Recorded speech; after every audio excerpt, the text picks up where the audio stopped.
National History Day is a great way to kind of get your feet wet. I mean, I've refereed that down this way. I was talking about Watergate in class, and there was a great kind of a practice that newspaper editors make reporters do, and when they're good reporters. If you're going to say something, find maybe three ways to corroborate it. You know, you always want to have a balance with your statement. I always say you got to make a claim. It's got to come with proof, right? So what you're always doing is holding yourself responsible to what you're talking about, right? And every time you're ready to say something, in the back of your head, think, all right, I better have a way to make sure I can prove that, or I can at least substantiate it.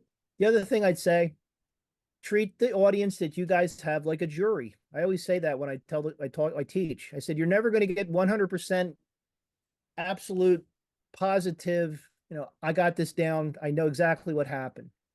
What you have to go for is reasonable, right? When you say something, I want it, start with 51% and make it, the best case you can, but you're never going to have complete certainty ever.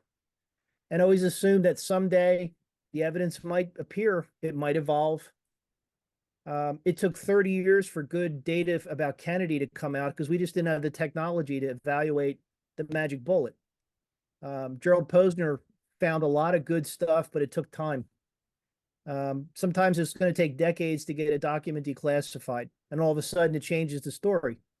So, keep stuff like that in mind.